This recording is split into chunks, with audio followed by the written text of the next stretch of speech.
but we're still going to do it. Look, if there's anything I know about Kuro, it's that he lives for this. Okay. He's both simultaneously like the cheapest guy I know, so he needs to win everything. Wait. Cheaper than Bulba. It's a toss-up. Okay, because that's really close. Pretty stingy. It's really close. And also that he cares about Dota more than anything in this world. Like the first day more than Bulba. Yes. Okay. I got back. Well, maybe that's debatable, but yeah. I got back. First thing that he's doing is he's watching replays, and he's like trying to figure out why things went badly. And I was like, what do you mean things went badly? You won 3-0. Like, well, I don't understand. Like, just drop it. You won. Like, you're the ultimate champion. Like, it's done. The season's over. And he's like, no, there's much to do. Maybe they won't change the patch before the next. And he was like thinking streets ahead. So he was already planning. That's crazy to me because I could see in that position, I wouldn't worry about the tournaments immediately following TI. No, not. You know, I'd be like, all right. I mean, I won TI. I don't really care about high octane. Like, I'm gonna wait until the new patch comes in, and that's when I'm gonna really try and go deep. But he was already. He wants to win everything. All right. TI, for example, when I was coaching Liquid, TI was never the goal. It was always win everything and TI. Oh, okay. So it's never like okay guys, let's peak at the right time. It's like let's peak at all times, which sometimes can put a little bit of stress and pressure, especially if your team isn't ready for that kind of environment. But if I think there's any team that can do it, it might just be this Liquid squad. So in a way, there's a new hill to climb, not just a second TI, but it's not like Liquid was winning a whole lot last year leading up into TI. They won a lot, right? Dude. They won like 3 lands. Yeah, but they weren't winning everything, right? They weren't like so secret. there's a new summit to go out. They weren't like secret, right? Where they were like super dominant. They were, everything. I think, despite not being able to win like a major, for example, or anything like that. They did win Epicenter. They did win StarLadder. They are the reigning champions. Let us know. That's true. And what about Mineski? We've talked a lot about Liquid, but Mineski, right, they're a rising squad. They've been very dominant in Southeast Asia. I think for me, like there's a lot of need to prove themselves in this squad. When I look at like Nana, for example, who's quietly grinded himself from like tier 3 Southeast Asian teams to now being one of the best. You've got Ninja Boogie, who's gone back and forth between being player and coach. You know, I feel like that there is something that they need to be able to prove, that they're able to compete outside of their own region, right? They've been pretty dominant in Southeast Asia, but now they really need to be able to prove themselves against the best team here, obviously. So the first time I ran into Ninja Boogie was in the qualifiers for TI. Yeah. We were both, Zephyr and whatever team he was on, we were both statistically eliminated, and we were just having fun with it. He's like, this is the real TI finals. Like, he had a really good attitude about the whole thing. And then they came over with Rave, if you remember. Yep. The squad with Jo and all that, and I remember thinking to myself, when we played in Korea, aside from the obvious MVP Phoenix and Hot 6, we're like, what's the one team in C? Like, who are the players in C? I did some Liquid interview, and they're like, and I said Chrissy, who ended up changing his name to DJ, as you well know him, and Ninja Boogie. Because Ninja Boogie at the time was just amazing as a 4. He created so much space. He was able to get around the map. It felt like he was able to do whatever he wanted at all times, and he was just a scary, scary player. And on top of that, you pair them with a good mix. You got Jabs, who a lot, I think, would say had very disappointing results last year as a core. This time he goes back to more of a support role, where frankly he's just thrived. Like, he's done very well for himself in that role. I think everyone's kind of back to their natural position. You remember Mushi like 2 years ago where he was like switching back and forth? Yeah. And it was kind of weird, and you're just like, come on, man, Mushi's a mid player. Like, that's what he needs to do. He has to play these cores that just like hit creeps and like run at you. And so I feel like everyone's found a more natural place for themselves in this roster, and I feel like the talent on this team is just way up there. Okay, so to go in on Mushi a little bit, you said that, you know, that situation where they're switching a lot, and like, look, Mushi's the mid player, right? Like, that's his home. This team does kind of switch it up, right? They still do the 1-2 switch, like many teams are doing right now. You have to be what's a little different bit... what's different? What heroes are Mushi playing where he's the 2, and what is he playing the 1? Like, what is his style? Remember like the Dusa games that they knocked out OG at the Shanghai Major? I think especially heroes that just like farm intense, or the ones that have to like scale in the mid game, Mushi's going to be very good at. I think Nana, the ones that just like get the very advantageous matchups that can't really do anything to him, he's going to be playing those a little bit more. But I think I meant more. There was that time period where he was playing like 4. Yeah, he was playing. It was really weird. Yeah. I know that's like the natural transition for every player. Like everyone always jokes. A lot of the NA players always joke like, yeah, when my time is done as a core, like I'm gonna be washed up and switch to playing 4 or something like that. But it's like, you are who you are. Tiger can't change its stripes. Yeah.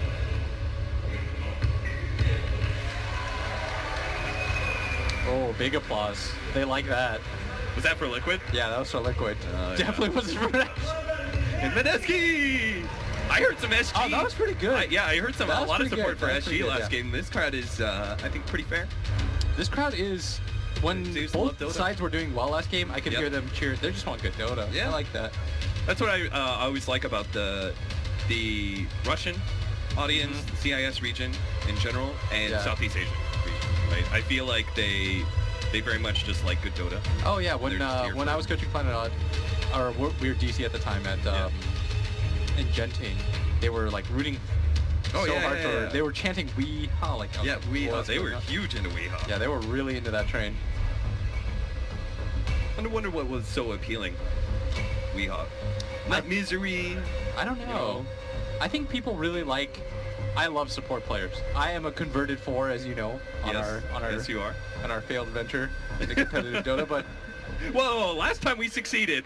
Yeah, technically, we ended. Technically, we ended on them. It's something about these core players, like these really fat, flashy ones, like the ones that'll sometimes just play these like off-the-wall heroes that throw you off a little bit. Think about it this way, Will. The only team that could end on a win in their TI run, us and Liquid. Ah, you're true. Right? True. Even the people who won the qualifiers in the end, they still had to lose, right? Yeah. Not us, buddy. Not us. Kept that thing going. We got something special going on. Ah, it feels good to cast again. Yeah. I miss this. Welcome back, buddy. The air. The air is just better here. Not worrying whether or not there's going to be a lot of sad faces after. Yeah. That is something that you said was always very stressful, Yes. right? For you is watching and not being able to do anything. Yeah. Right. You want to learn how to not be a biased caster, just coach for a year. Yeah. Then you really won't care who wins. All right, Blitz. I'll go ahead and put out that open resume on Twitter. Yeah. Anybody wants to hire Just let me as a anybody coach? I got 7K. I'm sure that's all right. Yeah. Well, congrats. Right? Thank you. Congrats. Good job, 7K in 2017. Very proud of you. It only took 3 years to climb 1,000. That's like the same for Curl. I think Curl's actually 8K now. Some captains just like don't play a lot of Dota. Or they don't play solo queue, I should say. Yeah. Okay was another like notorious, like he very rarely played pubs. Solo queue for support isn't that fun, I will say. No. Playing 5 in a... yeah, whenever I see like Soxa, for example, like you're running into him, like he's playing core all the time. Like Terrorblade every game. Yeah, I know. He's not playing support at all. Alright, so apparently we've got... Do you want to talk about draft? I can't see the chat. I don't know. I just see a lot of well-played being spammed. Oh, they're going to start the game. All right. Alright, so the interesting part is normally after the TI era ends, we get a new patch, or something different happens. But now everything has been fleshed out. Liquid, the kings of the previous patch, still on this patch. How much did they change? What did they come up with in the interim? Did teams figure out a better way to play than them? Because once all those heroes got discovered, these Broods, these Necros, how did teams adapt? Because now everyone knows how to play them. And now everybody knows or should know how to play roughly against them. So what's the next step for me? That's the kind of things that I look for. And that's why I was so excited to see Liquid play. It's not just the champions are churned for the first time, it's can their playstyle hold up to the test of time? Did teams figure out a way with all this time, because you know that this team, they're not really going to change things too much. Yep. They want TI with the style. You're going to make these minor tweaks and adjustments. I mean, they picked up Chen, but for the most part, Alk, we saw that a lot at TI from them. We saw the Earth Spirit, the Venomancer they were very famous for. And so these are the kind of questions that need to be answered for me. And do you think they won the draft with their last pick, Alchemist? It is a very good hero against Broodmother. That's Brood. what I liked about it. It's I was very good like, against Brood. It's you've got good a against great both 1v1 these Brood supports. hero. It's really good against heroes that can't wave clear. Yeah. When you play Alk and you send out Mantas that have Radiance and you can't fight it, then it's really difficult to play. But I think Necro is pretty good against Alk. It's actually surprisingly not like the tier 1 of 1 options. Yeah. In the sense that like he's still very regens. regen heavy. Yeah, he regens really quickly. Once at some point he'll get a BKB and he'll just get in there, and it's a little bit harder for Necro to play that game where you don't want to just like constantly clear out Alp's illusions at all times. But that's why you have Dusa, who is very decent at that. So do we continue? It is against a Dusa. Do we still play that that very Naga-esque style on this Alchemist? Maybe. I have seen Miracle change that. Remember at the Frankfurt Major when he was against EG and RTZ was playing anti-mage? He with the Shadow Blade Solar Shadow Crest? Blade, yeah, to switch up things. But I think it was different, just because he wanted to push the pace of the game. And he realized the anti-mage was the win condition for... Yeah, for me, I thought the only variance maybe for like a Diffusal Blade at some point for this Alchemist, but I don't know how well that really fits into your build. Yeah. I think Liquid might have a very slight advantage. The only thing that I fear from both teams is how the fight starts, but that's what Deuce is very good for, is you don't necessarily have to start the fights, you just have to survive the burst and turn fights around. Yeah. Whereas for Liquid, it's kind of the same, honestly, with Alp. Whereas last game, we saw the priority of SG Esports picking these heroes that can start the fight. This game does feel a little bit different in that regard. All right, we're finally into it. Game number 1, Team Liquid versus Mineski. We're gonna have a setup here, an off-lane Pugna for mind control. I actually want to tackle that one a little bit.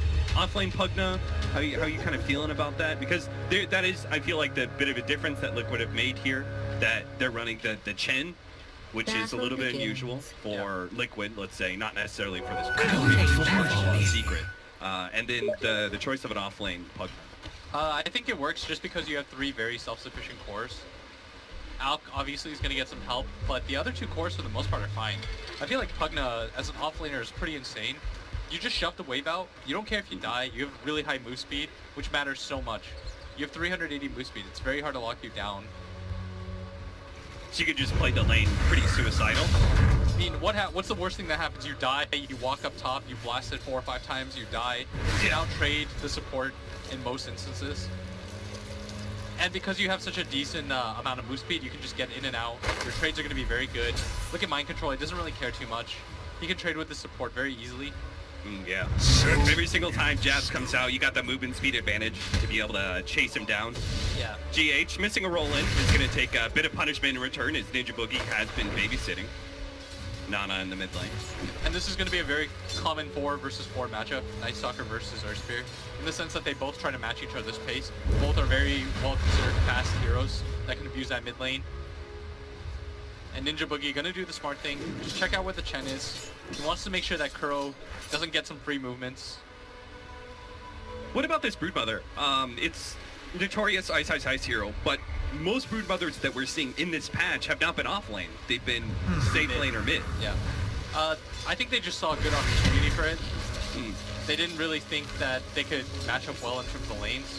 If they shove the Venom mid, they're okay with that too on the side of Mineski because they can send the Night Stalker over. Right. I am, something I should talk about, or I wanted to bring up, was the Chen pick and how Chen interacts. So Chen nowadays is almost always going to go into off lane, and generally if you want to run this hero, you want him with a hero that spams and pushes in the lane so that you can dive in with your creep and be very aggressive. And so if you think about the heroes that can function as that, it's going to be something like Sand King, for example. Sand King Chen is one of the most common combos because Sand King shoves in the lane, then Chen just wraps around, you smush them together, get a kill. Okay. Earthspear doesn't do that for you, but Pugna, all your cores do that. Yeah, you need an offlaner. They shove all the lanes out. Yes. And it's not as easy as like picking Bad Rider for example. It's more you do need this hero like Sand King or this Pugna that can just outspam. And that's why you see Kuro up at top. Now he's getting pretty aggressive. And Invis Ninja Boogie is spotting everything out. They may still go for the kill on mind control though. See if they can just overwhelm it. It was relatively low HP pull. They're going to be able to catch him, decrapify, and runs himself away. That movement speed is going to allow him to be able to escape. They try and go for the kill on Jabs, not quite there. Now the roll-in from GH is going to slow down Ninja Boogie. 380 move speed. Pursuing Kuro. And there you see the strength of the off-lane Pugna. Yes. Most offlaners would die right there, but just decreps himself, walks away. More like jogs away more than anything. Yeah, that was such a crazy change that the Decrepify no longer slows you down in any way. using it on allies and yourself. That's absurd. Mid lane seems to be going pretty well for both sides, both 21 and 2. The Alchemist is kind of going unimpeded, right, which is to the advantage of Liquid. But you do have a lot of late game heroes for Mineski, so you won't be sad about a slow game, right? I do think they want to do very well in the lanes here. I think that's how they drafted. They did some pretty good counter picks too.